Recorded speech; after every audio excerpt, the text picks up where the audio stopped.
En ce qui concerne les méchants du catch, Rick Rude était l'exemple ultime pour tout catcheur professionnel. Qu'il s'agisse de narguer la foule ou de punir ses adversaires, il avait le charisme nécessaire pour devenir une star partout où il allait. Mais derrière l'arrogance et le succès, la réalité de Rude était bien triste. Des blessures qui ont mis fin à sa carrière, à son décès choquant et prématuré, voici l'histoire du destin tragique de Rick Rude. Lorsque l'on parle des meilleures stars de la WWE à avoir jamais détenu le championnat de la WWE, le ravissant Rick Rude est toujours dans la conversation. Certes, il n'est pas resté longtemps à la WWE, mais il a marqué les esprits. Avec son physique ciselé, son arrogance et sa capacité à se faire détester par les fans, Rude a été l'un des heels les plus mémorables de son époque. Mais avant de devenir le Ravishing One, Rude n'était qu'un gamin de St. Peter, Minnesota, grandissant dans une ville qui n'avait aucune idée qu'elle était en train d'élever une future icône du catch. Il a fréquenté le lycée Robbinsdale, et bien que ce ne soit qu'un lycée quelconque, Robbinsdale avait la touche Midas pour produire des catcheurs vedettes. Qu'il s'agisse d'une coïncidence ou du destin, Rick Rude a eu pour camarade de classe un certain nombre de futurs superstars du catch. Il s'agit de Tom Zenk, icône de la WCW, de l'American Wrestling Association, l'AJPW et de la WWF, de Brady Boone, ancien arbitre de la WWF, de Kurt Hennig, 2 fois champion intercontinental des poids lourds de la WWF et membre du Hall of Famer, ainsi que de Nikita Koloff, de John Nord et de Barry Darsow. Un nombre impressionnant de talents du catch issus d'une même classe et d'une même école, si vous voulez notre avis. Et avec le recul, cela aurait très bien pu être un signe des choses à venir pour Rick Rude, car quelques années seulement après le lycée, en 1983, la carrière de catcheur de Rude a commencé. Bien que beaucoup aient tendance à confondre les deux, il a en fait commencé sa carrière en travaillant sous le nom de Ricky Rude, et non Rude. En tant que débutant, son gimmick était celui d'un babyface jobber qui, bien qu'il ait participé à des matchs très médiatisés, n'était envoyé que pour se faire battre par de plus grands noms. Tout cela s'est déroulé à l'époque où il travaillait pour une promotion connue sous le nom de NWA, All Star Wrestling à Vancouver. Après une brève période, Rude choisit de voyager et de travailler dans diverses promotions de catch, dans l'espoir d'accéder rapidement à la célébrité nationale. Cette recherche l'a amené à lutter pour la Georgia Championship Wrestling et plus tard pour la Continental Wrestling Association de Memphis, mais les choses n'ont pas vraiment fonctionné dans ces promotions. Ce n'est que lorsqu'il a rejoint Jim Crockett Promotions que Rick a vraiment trouvé son rythme de croisière et qu'il a commencé à faire des vagues dans la division Tag Team. Mais il était clair qu'il avait bien plus à offrir que d'être associé à un autre catcheur. En 1984, Rude a véritablement trouvé son identité. Il abandonne le gimmick Ricky Rude et se rebaptise Ravishing Rick Rude, un heel arrogant et trop confiant qui s'assure que tout le monde dans l'arène sait à quel point il est génial. Ce n'était pas un méchant ordinaire, Rude avait de l'assurance, un ego de la taille d'un ring de catch et un corps qu'on aurait dit taillé dans la pierre. Il avait également un nouveau manager, l'infâme Jimmy Hart, qui l'aida à renforcer son caractère arrogant. À Memphis, Rude s'en prend immédiatement au plus grand nom de la ville, Jerry the King Lawler. Leur querelle est remplie de combats classiques à Memphis, et Rude prouve qu'il peut rivaliser avec les meilleurs. Mais ce n'est pas tout. Il s'est également retourné contre son ancien partenaire, King Kong Bundy, ce qui a donné lieu à une autre querelle passionnée. Ce n'était que le début. Rude a trouvé son rythme de croisière et bientôt, de plus grandes opportunités frappent à sa porte. En décembre 1984, Rick Rude a apporté ses talents à la Championship Wrestling de Floride, où il a été dirigé par le légendaire Percy Pringle. Il ne faut pas longtemps à Rude pour faire sentir sa présence. Le 16 janvier 1985, il remporte le NWA Florida Southern Heavyweight Championship en battant Pez Whatley. Bien qu'il perde le titre au profit de Brian Blair quelques mois plus tard, Rick Rude revient rapidement sur le devant de la scène lorsqu'il récupère la ceinture en juillet de la même année après avoir battu Mike Graham lors d'une finale de tournoi. Son second règne dura jusqu'au 2 octobre 1985, date à laquelle il perdit le titre au profit de Wahoo McDaniel, qui se trouvait également être le booker du territoire à l'époque. Mais Rude ne s'est pas contenté de gagner dans des matchs simples. Il a remporté avec Jesse Barr le NWA Florida United States Tag Team Championship le 16 avril 1985. Ils se sont rapidement retrouvés dans une rivalité acharnée avec Billy Jack Haynes et Wahoo McDaniel perdant finalement les ceintures contre eux en juillet 1985. Plus tard dans l'année, Rude a mis ses talents au service de la World Class Championship Wrestling, emmenant avec lui Percy Pringle. Il se retrouve rapidement en conflit avec Kevin Von Erich et Chris Adams, deux des plus grandes stars de la WCCW. Puis, le 4 novembre 1985, Rude remporte le championnat américain des poids lourds de la NWA, consolidant ainsi son statut d'étoile montante. Mais c'est au début de l'année 1986 que les choses prennent une tournure inattendue lorsque la WCCW décide de se séparer de la NWA. Le 20 février 1986, la compagnie se rebaptise World Class Wrestling Association et le titre de Rude est rebaptisé WCWA World Heavyweight Championship, faisant de lui le tout premier champion du monde de la promotion. Après un règne solide, Rude perd finalement le titre contre Chris Adams en juillet 1986. Il choque alors les fans en renvoyant Percy Pringle et en le remplaçant brièvement par sa propre sœur, Raven. Pendant cette période, il forme également une équipe de tag éphémère avec The Dingo Warrior. Cependant, leur partenariat n'a pas duré longtemps, car Warrior s'est retourné contre Rude et est devenu l'un des favoris des fans. Rude revient à Jim Crockett Promotions en septembre 1986. Il y fait équipe avec Manny Fernandez. Géré par Paul Jones, le duo, connu sous le nom de Awesome Twosome, devient une force dominante dans la division Tag Team. Leur plus grand moment est survenu le 6 décembre 1986, lorsqu'ils ont battu The Rock'n'Roll Express pour remporter le NWF World Tag Team Championships. Leur règne a été marqué par des matchs pleins d'action, mais en avril 1987, Rude a fait un grand pas dans sa carrière. Il a quitté Jim Crockett Promotion pour signer avec la World Wrestling Federation. Pour expliquer son départ soudain, la promotion a diffusé un match préenregistré dans lequel le Rock'n'Roll Express a apparemment blessé Rude, donnant ainsi une raison scénaristique à son départ. Lorsque Rude arrive à la WWF en 1987, il est immédiatement associé à Jimmy Hart et, plus tard, à Bobby The Brain Heenan. Tout de suite, il s'est fait un nom avec son arrogance exagérée, sa tenue de ring tape à l'œil et ses collants légendaires peints à l'aérographe. Son rituel d'avant-match est devenu légendaire. Il se dirige vers le ring, prend un micro et insulte le public, en particulier les hommes, avant d'enlever sa robe de façon spectaculaire pour montrer son corps tout simplement ravissant. Et pour ne rien gâcher, après chaque victoire, il choisissait une heureuse élue dans la foule et l'embrassait fougueusement au milieu du ring. Son charisme était évident pour tout le monde et son gimmick était de l'or pur. Les premières querelles de Rude incluent un affrontement avec Mr. Wonderful, Paul Orndorff, mais c'est sa rivalité avec Jake the Snake Roberts qui l'a véritablement fait connaître. La querelle a atteint un niveau d'intensité supérieur lorsque Rude a commencé à draguer la vraie femme de Jake, Cheryl Roberts. Dans l'un des moments les plus tristement célèbres de la querelle, Rude a même fait peindre le visage de Cheryl sur ses collants, ce qui a mis Jake dans une colère noire. À un moment donné, Roberts a pris d'assaut le ring et a arraché les collants de Rude, le laissant apparemment nu à la télévision, bien que le public ait vu qu'il portait un string. Cette rivalité a donné lieu à une série de matchs intenses et brutaux, les fans s'investissant totalement dans le drame. Aujourd'hui encore, elle reste l'une des querelles les plus personnelles et les plus intenses de l'époque. En 1989, Rude n'était plus seulement un méchant, mais un champion en puissance. Son moment décisif se situe à WrestleMania 5, où il défie The Ultimate Warrior pour le titre de champion intercontinental. Lors d'une surprise, Rude a battu Warrior. Le championnat intercontinental est l'un des titres les plus prestigieux de la WWF et le fait de l'enlever à Warrior, qui semble inarrêtable, donne à Rude l'image d'1 million de dollars.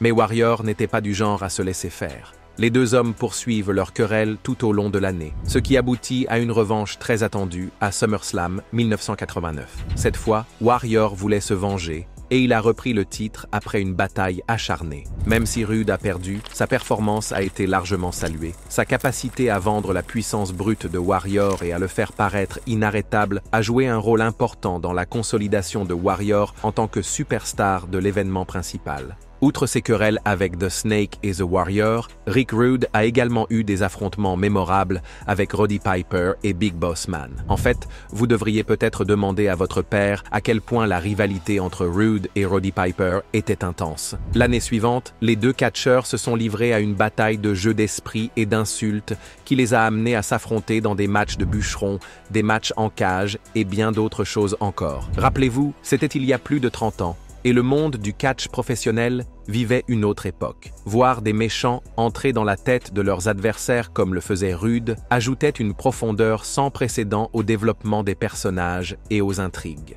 Quel que soit son adversaire, Rude apportait toujours son mélange caractéristique d'arrogance, d'athlétisme et de maîtrise du ring, faisant de lui l'un des heels les plus captivants de son époque. En 1991, Rude a trouvé un nouveau foyer à la World Championship Wrestling, qui a évolué à partir de Jim Crockett Promotions, après avoir été acheté par Ted Turner. Il fait ses débuts à Halloween Havoc 1991, sous la mystérieuse façade du WCW Phantom, avant de se démasquer plus tard dans la soirée, pour se révéler de façon spectaculaire. Peu de temps après, Rude prend la tête de la Dangerous Alliance, une faction composée de quelques-uns des meilleurs talents du catch, dont Paul Heyman, Madusa, Arn Anderson, Bobby Eaton, Larry Zbyszko et un jeune Steve Austin époustouflant. Ce groupe domine la WCW et Rude ne tarde pas à faire ses preuves en battant Sting le 19 novembre 1991 pour s'emparer du WCW United States Heavyweight Championship.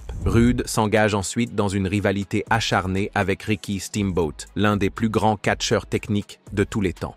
À un moment donné, Steamboat a eu le nez cassé selon les règles de l'art à la suite d'une attaque brutale orchestrée par Rude et son équipe. Cette rivalité a donné lieu à quelques-uns des meilleurs matchs du début des années 90, consolidant le statut de Rick Rude en tant qu'athlète incontournable. En 1992, Rick Rude est toujours au sommet de son art, mais les blessures commencent à se faire sentir. Après s'être séparé de The Dangerous Alliance, il a jeté son dévolu sur Nikita Koloff et a tenté à plusieurs reprises de s'emparer du WCW World Heavyweight Championship de Ron Simmons, sans jamais parvenir à le détrôner. Malheureusement, en décembre 1992, une blessure légitime contraint Rude à déclarer forfait pour le championnat des États-Unis de la WCW, mettant fin à un règne incroyable de 14 mois, l'un des plus longs de l'histoire du titre. À son retour en avril 1993, Rude s'en prend à Dustin Rhodes, qui a remporté le titre des États-Unis en son absence.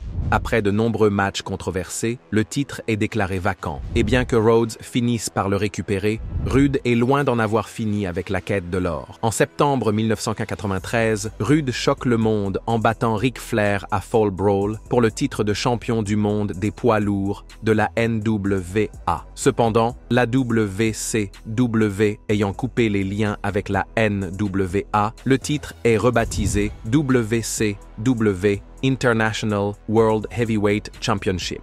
Rude a eu un bref va-et-vient avec Hiroshi Hase, perdant brièvement le titre et le reprenant au Japon. Mais sa plus grande bataille s'est déroulée contre Sting. Les deux hommes s'échangent le titre en avril et mai 1994, Rude remportant son 3e règne. Mais la tragédie frappe. Sa querelle avec Sting avait été l'un des points forts de la WCW. Sting bat Rude pour le titre de champion du monde poids lourd de la WCW, ouvrant la voie à une revanche très attendue à Fukuoka, au Japon, le 1er mai 1994. Le battage médiatique est à son comble. Les fans japonais sont enthousiastes car ils savent que ce sera un classique. La cloche a sonné et l'action n'a pas cessé, Sting volant autour du ring, Rude utilisant tous les trucs sournois du livre. C'était tout ce que les fans espéraient, jusqu'à ce qu'un désastre survienne. Sting, cherchant à mettre Rude à l'écart, se lance dans un plongeon à haut risque par-dessus la corde du haut. Mais voilà, aucun des deux hommes n'avait tenu compte de la plateforme surélevée qui entourait le ring. Rude, en essayant d'esquiver, finit par s'écraser violemment sur la plateforme.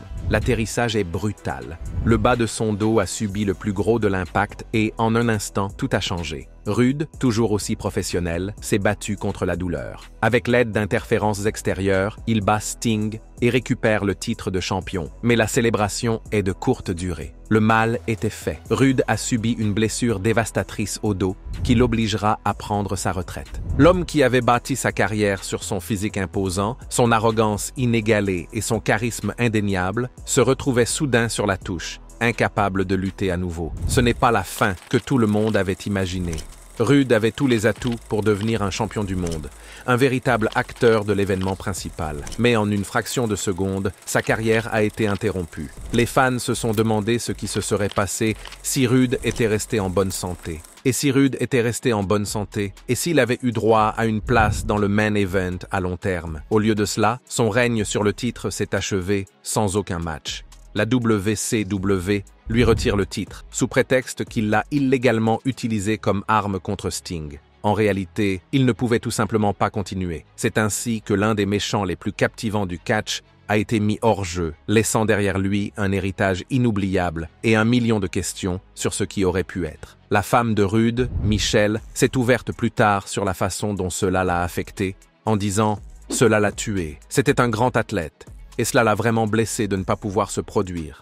Même au risque de se blesser gravement, il aurait réessayé. À 35 ans, Rude n'en était qu'à la 2e année du plus gros contrat qu'il ait jamais signé. Et maintenant, son rêve de continuer à divertir les fans était terminé. Bien que sa carrière ait pris fin plus tôt que prévu, la présence de Rick Rude dans le monde du catch ne s'est jamais vraiment estompé. Après avoir touché une police d'assurance de la Lloyd's of London et s'être retiré du catch pendant quelques années, Rude a refait surface en 1996 à l'Extreme Championship Wrestling. Il a commencé en tant qu'homme mystérieux masqué, ciblant Shane Douglas et donnant même la fessée à Francine à la télévision. Finalement, il se démasque, devient commentateur et rejoint brièvement la faction Triple Threat de Douglas. Il a même aidé Jerry Lawler dans une querelle entre l'ECW et l'USWAWF, s'interposant contre des stars de l'ECW comme Tommy Dreamer et The Sandman. En 1997, Rude est revenu à la WWF,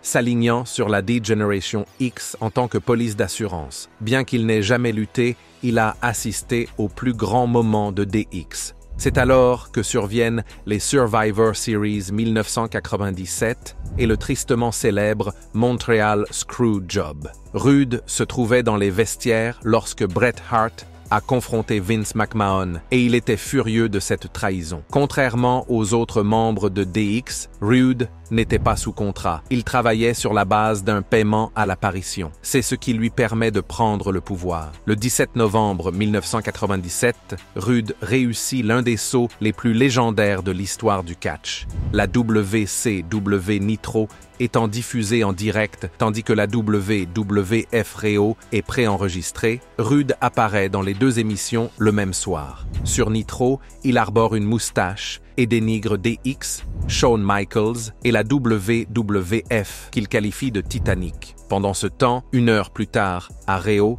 Rude portait encore toute sa barbe de la semaine précédente, ce qui rendait hilarant le fait qu'il avait déjà quitté la WWF. Pour rendre les choses encore plus folles, il est également apparu sur ECW Hardcore TV la même semaine, faisant de lui l'un des seuls catcheurs à être passé par la WWF, la WCW et l'ECW, tout cela dans la même période. De retour à la WCW, Rude rejoint la NWO en tant que manager de son ami de longue date Curt Hennig. Lorsque le groupe s'est séparé en NWO Hollywood et NWO Wolfpack, Rude et Hennig ont changé de camp, essayant même d'aider Conan à battre Goldberg, mais sans y parvenir. Finalement, ils trahissent Conan et rejoignent la NWO Hollywood. À la fin de l'année 1998, Rude et Hennig n'étaient plus à la télévision en raison de blessures. On dit que Rude est atteint d'un cancer des testicules, mais il s'agit en fait d'un kyste. Bien qu'il ne soit jamais revenu à la télévision de la WCW, des rumeurs ont circulé sur le fait qu'il s'entraînait en vue d'un retour à plein temps dans le ring en 1999. Malheureusement, ce retour n'a jamais eu lieu.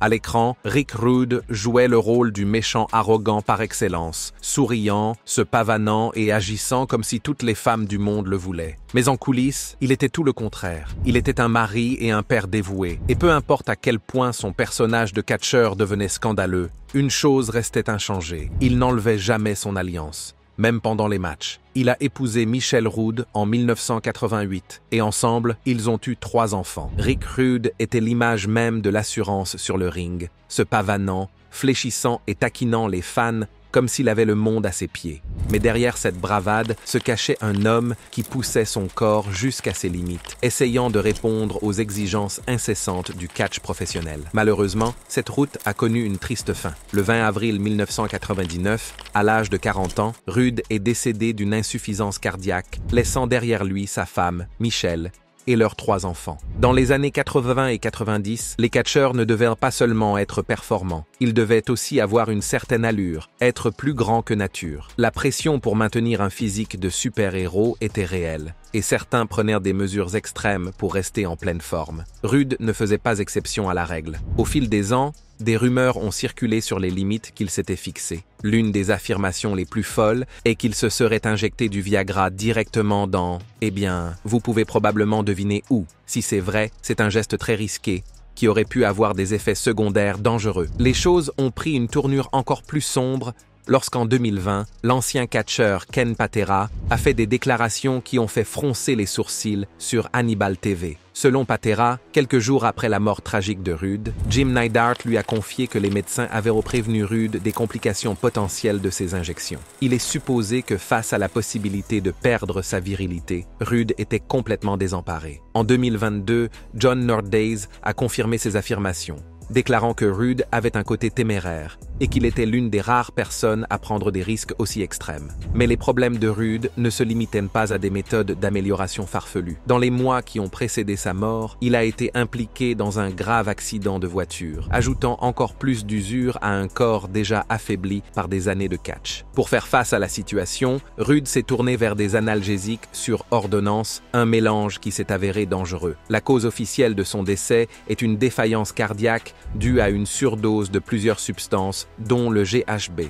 Lorsque les autorités sont arrivées, elles ont trouvé des flacons de pilules vides éparpillés à proximité, dressant un sombre tableau de ce à quoi il avait été confronté. Bien entendu, comme pour toute tragédie du catch, la rumeur s'est emballée. Certains ont suggéré que la mort de Rude n'était pas du tout un accident. Une théorie suggère qu'il se serait fait des ennemis dans le milieu au point que quelqu'un aurait trafiqué ses médicaments. D'autres pensent qu'il s'est suicidé, accablé par la douleur et le stress de ses blessures.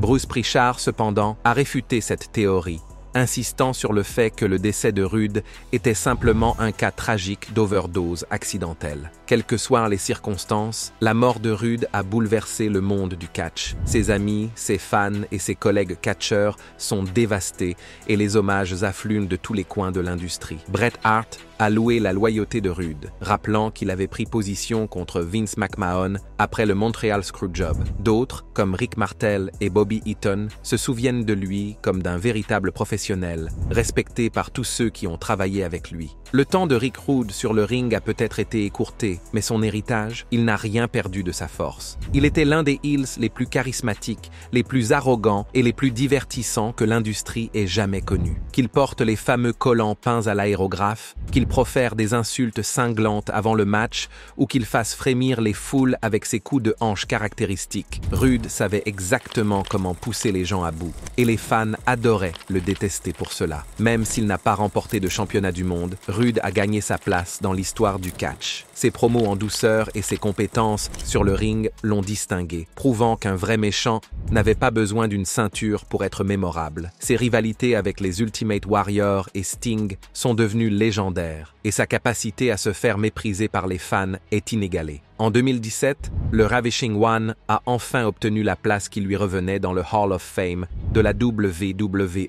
C'est le légendaire Ricky the Dragon Steamboat qui a eu l'honneur de l'introniser. Mais malgré son histoire tragique, l'influence de Rude sur le catch reste plus forte que jamais. Il a établi l'étalon or de ce que signifie être un vrai méchant, Et même des décennies plus tard, les fans se souviennent encore de l'homme qui a fait de l'arrogance une belle chose. Qu'est-ce qui vous surprend le plus dans la triste vie de Rick Rude? Faites-nous part de vos impressions dans la section des commentaires et avant de partir, n'oubliez pas d'aimer cette vidéo et de vous abonner à Ring Rivals pour ne pas manquer les prochaines.